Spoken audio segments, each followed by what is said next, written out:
District level assessment of the eco-hydrological resilience to hydroclimatic disturbances and its controlling factors in India presentation में welcome. यह research Ashutosh Sharma et al ने की थी और 1 जनवरी 2018 को पब्लिश हुआ। आज हम इस इंपॉर्टेंट वर्क की फाइंडिंग्स और कॉन्ट्रीब्यूशंस एक्सप्लोर करेंगे। चलिए इस रिसर्च का प्रॉब्लम समझते हैं।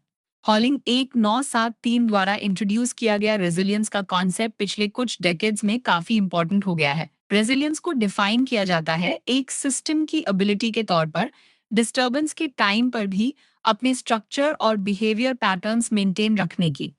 यह चेंज के टाइम पर परसिस्ट करने और एवर चेंजिंग एनवायरनमेंट्स में डेवलप करते रहने की कैपेसिटी रिप्रेजेंट करता है। बेसिकली डिस्टरबेंस एक्सपीरियंस करने के बाद रिकवर करने की एबिलिटी। रेजिलियंस किसी सिस्टम की कैपेसिटी होती है डायनामिक चेंज के अंडर अडेप्ट करने या न्यू डेवलपमेंट पाथवेज में ट्रांसफॉर्म होने की। इसे अक्सर सस्टेनेबिलिटी साइंस का एक सबसेट माना जाता है। रेजिलियंस एक सिंगल मेजरमेंट से डिफाइन नहीं होता, बल्कि एट्रीब्यूट्स के सेट से डिफाइन होता है। सिस्टम रेजिलियंस असेस करने के लिए सिस्टम की आइडेंटिटी ओपन पैरेंथेसिस उसका रिस्पॉन्स और फंक्शनिंग क्लोज पैरेंथेसिस आइडेंटिफाई करनी होगी और समझना होगा कि वो आइडेंटिटी टाइम के साथ कैसे चेंज होती है और उसे क्या थ्रेटन करता है। अर्थ का क्लाइमेट इंक्रीज हुए ग्रीन हाउस गैस और एरोसोल कॉन्सेंट्रेशंस की वजह से चेंज हो रहा है, जिससे फ्रीक्वेंट एक्सट्रीम हाइड्रोक्लाइमेटिक डिस्टर्बेंसेस जैसे ड्रॉट्स और हीट वेव्स बढ़ रहे हैं, जो इकोसिस्टम फंक्शनिंग को नेगेटिवली इम्पैक्ट करते हैं। इंडिया में क्लाइमेट चेंज की वजह से क्लाउड फॉर्मेशन, प्रेसिपिटेशन और रन ऑफ पैटर्न्स अफेक्ट होते हैं, जिससे टेरेस्ट्रियल इकोसिस्टम प्रोडक्टिविटी पर बुरा असर पड़ता है। Terrestrial ecosystems global carbon cycle के लिए बहुत क्रूशियल हैं और एटमॉस्फेरिक CO2 के सिग्निफिकेंट सिंक्स का काम करते हैं। प्लांट्स फोटोसिंथेसिस के थ्रू CO2 अब्सॉर्ब करते हैं और साथ ही पानी लूज करते हैं, जिससे वेजिटेशन और एटमॉस्फेयर के बीच मास और एनर्जी एक्सचेंज रेगुलेट होता है। इकोसिस्टम रेजिलियंस असेस करने के लिए सिस्टम बिहेवियर या आइडेंटिटी रिप्रेजेंट करने वाले इंडिसेस यूज किए जाते हैं। यह स्टडी टेरेस्ट्रियल इकोसिस्टम के हाइड्रोक्लाइमेटिक डिस्टर्बेंसेस के रेस्पॉन्स को मेजर करने के लिए ecosystem water use efficiency open parenthesis WUE close parenthesis use करता है, जो कार्बन अपटेक और वाटर लॉस के रेशियो के बराबर होता है। WUE कार्बन और वाटर साइकिल्स को लिंक करता है, बायोलॉजिकल और फिजिकल प्रोसेसेस को कनेक्ट करता है और क्लाइमेट चेंज के लिए इकोसिस्टम प्रोडक्टिविटी रिस्पॉन्सेस को समझने के लिए सूटेबल बनाता है। एंड वंडर हाइड्रोक्लाइमेटिक कंडीशंस WUE के स्पेशियो टेम्पोरल वेरिएशन को सिग्निफिकेंटली इन्फ्लुएंस करती हैं, क्योंकि ये इकोसिस्टम इवेपोरेशन, ट्रांसपिरेशन और कार्बन अपटेक को अफेक्ट करती हैं। ड्रॉट्स और हीट वेव्स हाइड्रोलॉजिक बैलेंस और वाटर अवेलेबिलिटी ऑल्टर कर देते हैं, जिससे इकोसिस्टम प्रोडक्टिविटी इंपैक्ट होती है।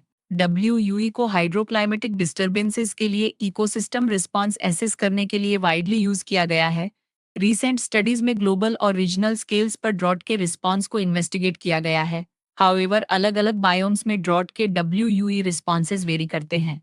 यह स्टडी इंडिया के टेरेस्ट्रियल इकोसिस्टम्स की इको-हाइड्रोलॉजिकल रेजिलियंस एसेस करने के लिए है, ताकि डिस्ट्रिक्ट एडमिनिस्ट्रेटिव स्केल पर हाइड्रोक्लाइमेटिक डिस्टर्बेंसेस को समझा जा सके। ऑब्जेक्टिव्स ये हैं: एक डिस्ट्रिक्ट लेवल पर WUE का स्पेशियो टेम्पोरल पैटर्न असेस करना, open parenthesis 2 close parenthesis district level पर हाइड्रोक्लाइमेटिक डिस्टर्बेंसेस के लिए इको-हाइड्रोलॉजिकल रेजिलियंस इवैल्यूएट करना और open parenthesis 3 close parenthesis district scale पर इकोहाइड्रोलॉजिकल रेजिलियंस में क्लाइमेट और बायोम टाइप्स जैसे कंट्रोलिंग फैक्टर्स का रोल इवैल्यूएट करना।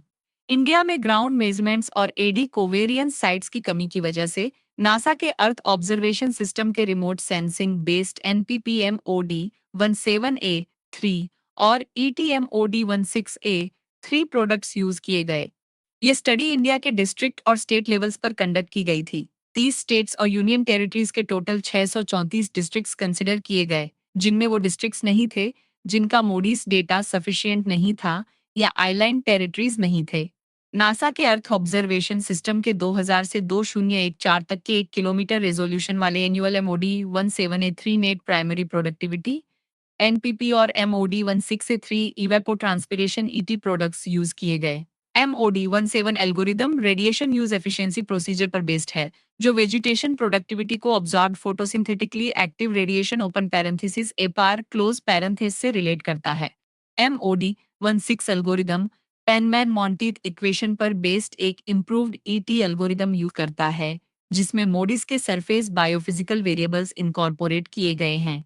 Indian Meteorological Department open parenthesis IMD close parenthesis के daily gridded rainfall data open parenthesis IMD 4 close parenthesis को 0.25 resolution पर 1901 से 2015 तक कवर करते हुए टोटल और मीन एनुअल प्रेसिपिटेशन कैलकुलेट करने के लिए यूज किया गया था। डाई और NCAR open parenthesis 2017 close parenthesis के Palmer drought severity index open parenthesis PDSI close parenthesis data set को ड्रॉट कंडीशंस आइडेंटिफाई करने के लिए यूज किया गया था, जिसकी negative values dry conditions indicate करती हैं। Land cover classification 10 years 2001 to 2010 के कलेक्शन 5.1 एमसीडी 12Q1 डेटा पर बेस्ड था, जिसे broader categories forest, cropland, shrublands, savannas, water snow, barren land close parenthesis में रिक्लासिफाई किया गया था, ताकि सिमिलर टाइप्स मर्ज करके क्लासेस कम हो सकें। किसी डिस्ट्रिक्ट में डोमिनेंट लैंड कवर डिटरमिन करने के लिए 40 का थ्रेशोल्ड यूज किया गया था। Ecosystem water use efficiency open parenthesis WUE close parenthesis pixel level पर एनुअल NPP और एनुअल ET के रेशियो के रूप में कैलकुलेट किया गया था और फिर हर डिस्ट्रिक्ट के लिए एवरेज किया गया।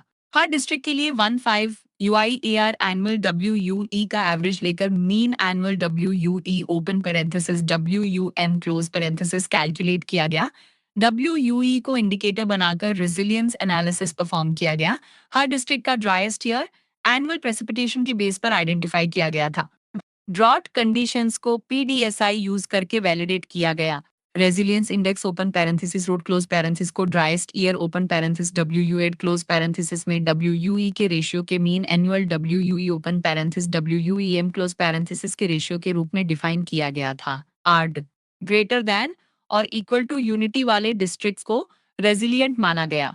नॉन रेजिलियंट इकोसिस्टम्स को slightly non resilient open parenthesis 0.9 rod एक close parenthesis, moderately non resilient open parenthesis 0.8 rod 0.9 और severely non resilient rod 0.8 categories में कैटेगराइज किया गया था। डिस्ट्रिक्ट स्केल पर WUE का linear trend analysis 5 significance level के साथ non parametric Mann Kendall trend test use करके टेम्पोरल वेरिएशंस एग्जामिन करने के लिए किया गया था। रेजिलियंस और डोमिनेंट बायोम टाइप्स और climate types open parenthesis Koppen Geiger classification close parenthesis के बीच रिलेशनशिप एग्जामिन करते हुए इन्वॉल्व्ड कंट्रोलिंग फैक्टर्स का एनालिसिस। स्टेट लेवल पर रेजिलियंस असेस करने के लिए हर स्टेट के अंदर रेजिलियंट एरिया का परसेंटेज कैलकुलेट किया गया। स्टडी में इंडिया में नेट प्राइमरी प्रोडक्टिविटी NPP और इवापोट्रांसपिरेशन ET में सिग्निफिकेंट स्पेशल वेरिएशंस दिखाई गई हैं। नॉर्थ ईस्ट और वेस्टर्न घाट्स जैसे हायर प्रेसिपिटेशन और फॉरेस्ट वाले रीजन्स में NPP और ET ज्यादा था। इंडो गंजेटिक प्लेन्स के एग्रीकल्चरल एरियाज में मॉडरेट NPP दिखा, जबकि एरिड और सेमी एरिड वेस्टर्न रीजन्स में कम प्रेसिपिटेशन और स्पार्स वेजिटेशन की वजह से सबसे कम NPP दिखा।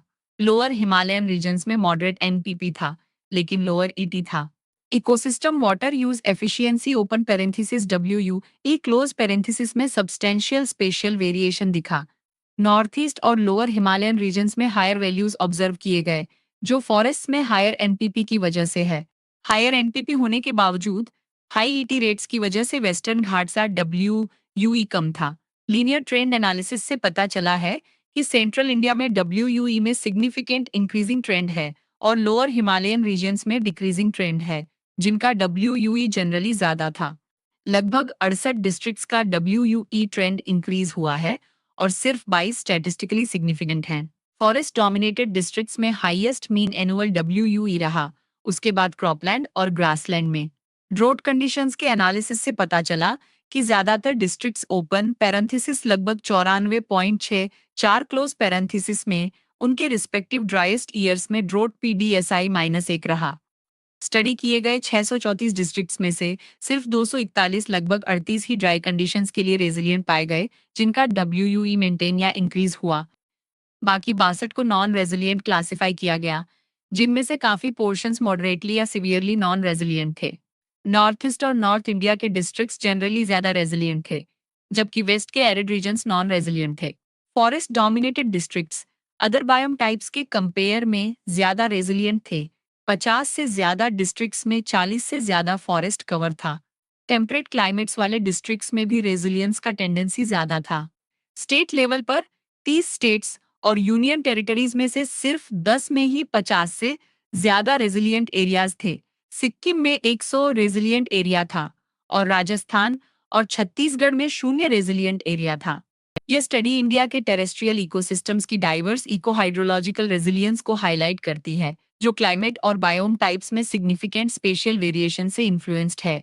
फॉरेस्ट डोमिनेटेड एरियाज में, खासकर नॉर्थ ईस्ट और लोअर हिमालयाज में, observed higher WUE existing research के साथ अलाइन करता है और वेरिंग हाइड्रोक्लाइमेटिक कंडीशंस में इकोसिस्टम्स को मेंटेन करने में फॉरेस्ट के रोल को अंडरस्कोर करता है। ये फाइंडिंग कि फॉरेस्ट डोमिनेटेड डिस्ट्रिक्ट्स ज्यादा रेजिलिएंट होते हैं क्रूशियल है, खासकर इंडिया के कई पार्ट्स में एक्सटेंसिव फॉरेस्ट कवर को देखते हुए। इसके उलट वेस्ट में एरिड और सेमी एरिड रीजन्स में लो रेजिलियंस ड्रॉट जैसे हाइड्रोक्लाइमेटिक डिस्टर्बेंसेस के लिए उनकी वल्नरेबिलिटी को एम्फसाइज करता है।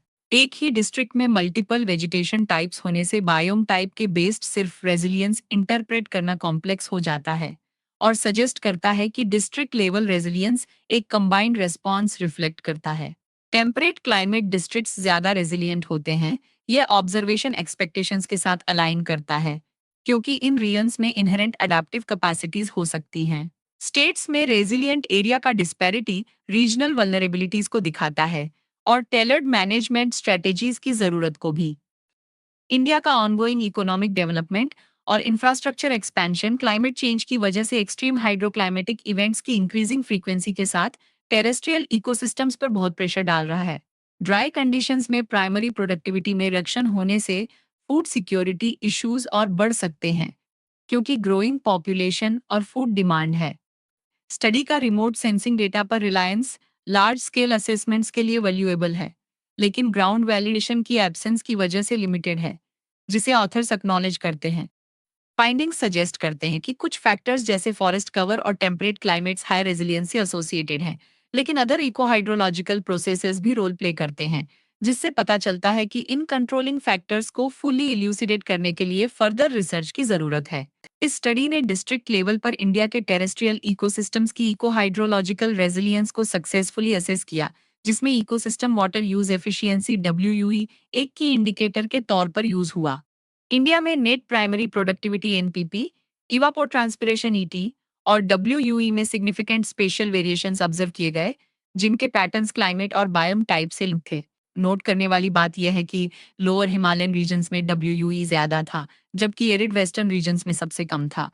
रेजिलियंस एनालिसिस से पता चला कि 634 डिस्ट्रिक्ट्स में से सिर्फ 38 ही ड्राई कंडीशंस के लिए रेजिलियंट थे, जो WUE को एनहांस करके प्राइमरी प्रोडक्टिविटी मेंटेन करने की कैपेसिटी डेमोन्स्ट्रेट करता है। Forest dominated districts generally other biome types के कंपेयर में ज्यादा रेजिलियंट थे और टेम्परेट क्लाइमेट डिस्ट्रिक्ट्स ज्यादा रेजिलियंट पाए गए।